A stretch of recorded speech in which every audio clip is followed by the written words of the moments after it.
Greetings, fellow ukuleleans. Jeff Weinberger coming at you here with a new ukulele tutorial. Today I'd like to talk about Shelter from the Storm by Bob Dylan. I've done another song off of that album, Blood on the Tracks, from 1975, and that one was Tangled Up in Blue. So this time I'd like to take a look at Shelter from the Storm. It's a great song. It has 10 verses, so it's fairly long, but it's a really heartfelt song by Dylan. At that time, he was estranged from his wife, Sarah.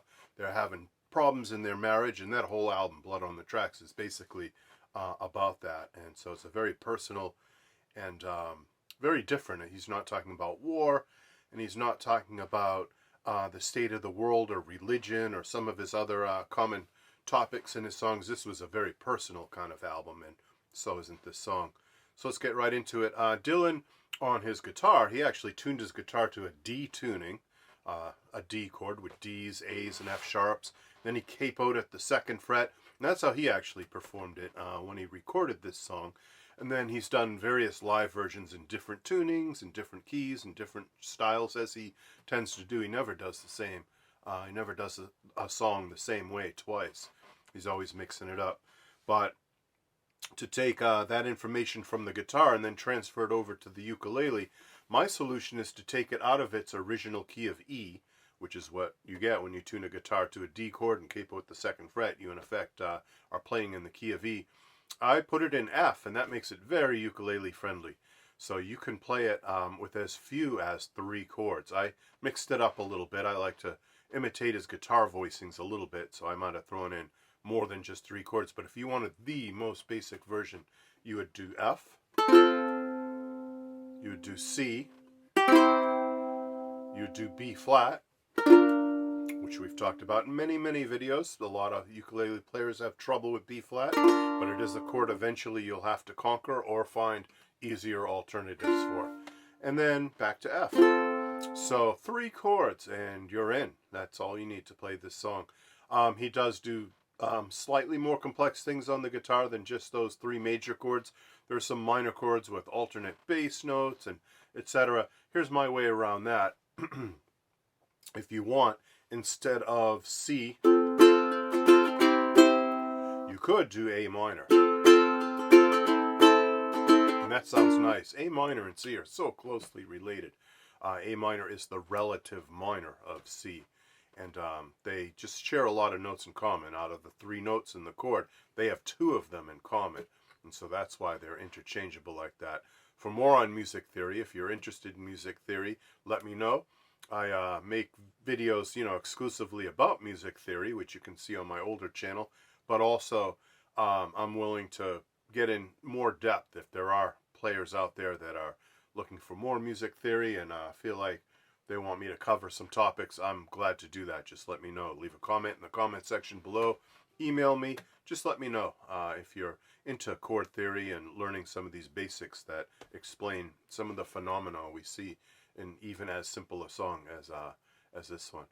So anyway, you can substitute instead of C if you want a different, richer sound, A minor, or possibly you could do C sometimes and A minor other times. And then for the B flat chord, you could actually do G minor. That's its relative minor. It's going to sound slightly different than the original, but it would go like this.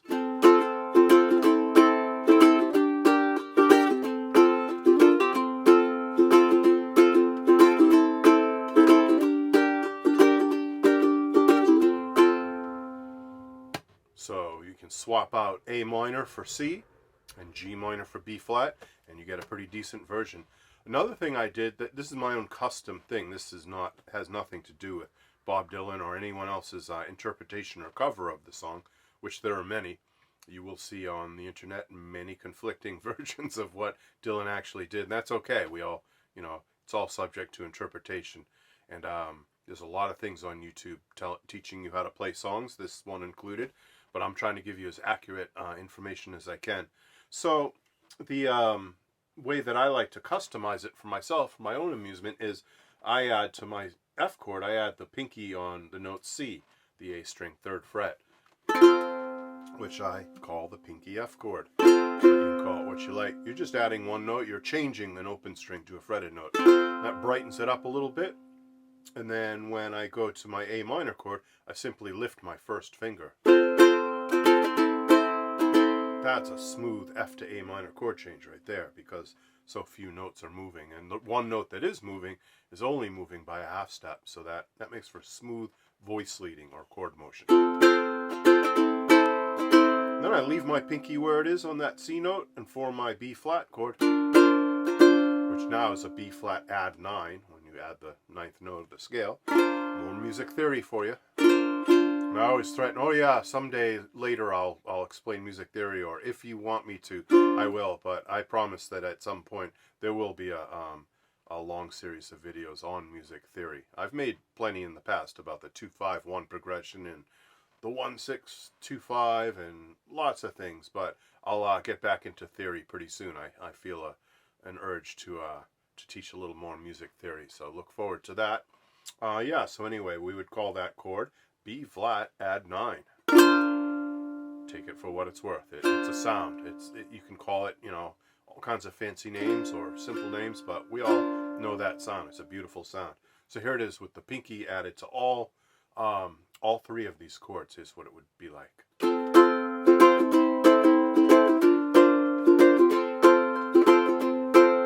For me, that's a smooth sound. That really encapsulates the meaning of the term voice leading, where voices smoothly move to other voices from one chord to the next.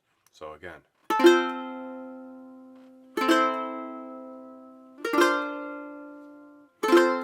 by having that C ring out on top of all those chords, you get that phenomenon known as voice leading. All right, I fingerpicked it at the beginning, I believe. This is more of a strumming song, and it's an easy strum, which I'll show you in a minute. Now we'll almost be done. This is a fairly easy tune, but I was fingerpicking. I was going like...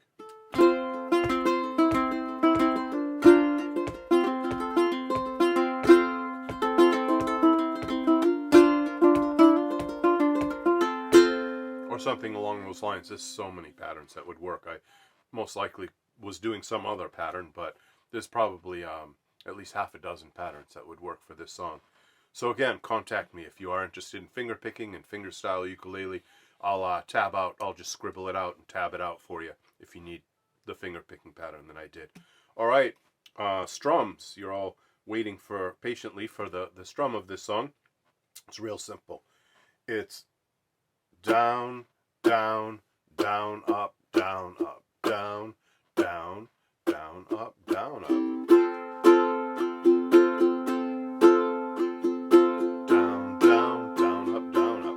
It could be thought of as 2 8th notes and 4 16th notes, which is actually what it is. When you're tapping your foot like this, it's 1 and 2 E and a 3 A and 4 E and a 1 and 2 E and a 3 and 4 E and a 1, 2 E and 4 E and a 1, which a lot of Dylan songs use. He uses that same strum in, well, a little bit in Tangled Up in Blue, but also Hey Mr. Tambourine Man. That has that exact same strum. Different key, different chords, but it's the same idea. So I've done a video in the past on Hey Mr. Tambourine Man, and I like to teach it at my workshops too, because it's a great example of that strum. So if you're confused by 2 8th notes and 4 16th notes, what you can do is what I call blow up the rhythm, make it twice as big, make it 2 quarter notes and 4 8th notes, which is so easy.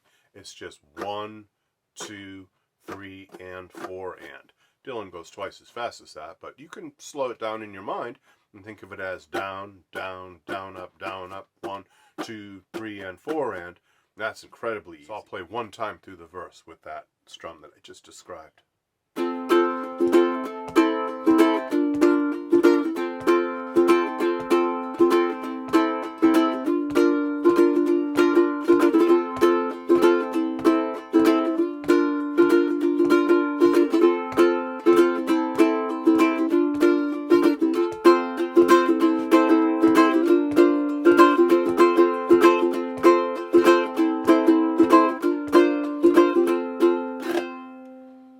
So that was one complete time through the verse and chorus of the song. So first we have F, A minor, B flat to F. And it's down, down, down, up on each chord. Then we have the next line, which is F, A minor, and then stay on B flat. We have F, A minor, stay again on B flat, and then finally F, A minor, B flat, and then he does a vamp. Then he does F, A minor, B flat, F twice.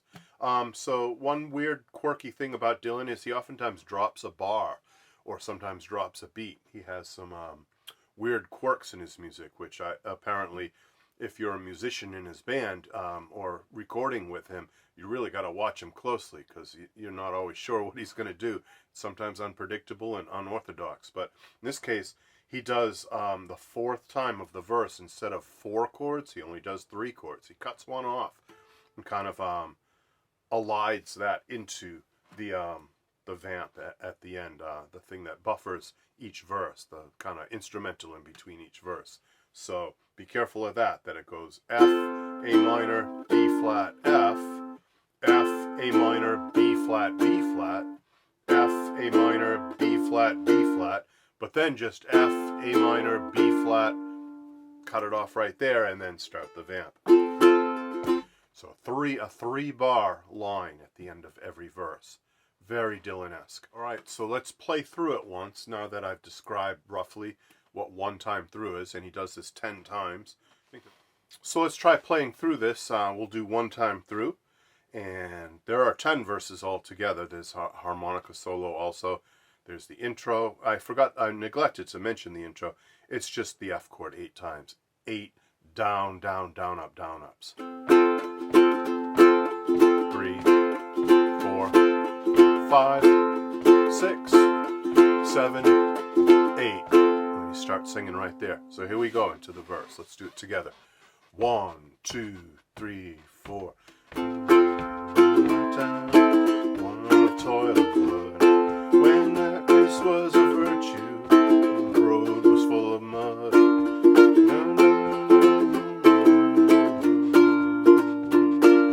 Come in, she said, I'll give you shelter from the storm.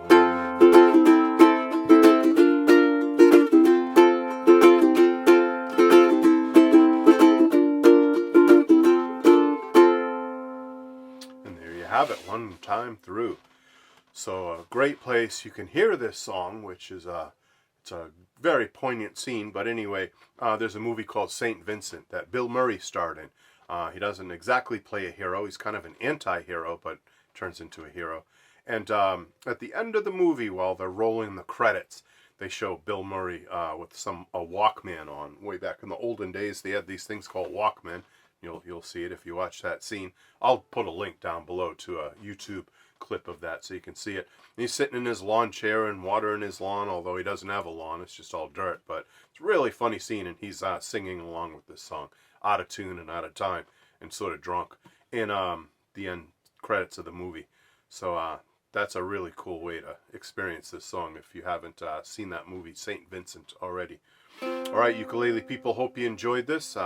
This is another in many Dylan tutorials that I've done, but I'll keep them coming as many as I can, because Dylan is a great artist. He's still with us, and one of the best artists ever in popular music. Okay, and as always, you can subscribe, you can like, you can click the notify bell up top. Be sure to share this video with any friends you have that play ukulele or just Dylan fans in general. And be sure to visit my Patreon page where you can get all the tabs and all the song sheets and all kinds of bonus things, and it's all for one low price of $1 a month, or if you want to donate more, you can. There's different levels, and you get different benefits at those different levels, but I appreciate my patrons, and you all rock. You keep me going here. You're allowing me to make these videos, and I appreciate it. All right, ukulele people. Bye-bye.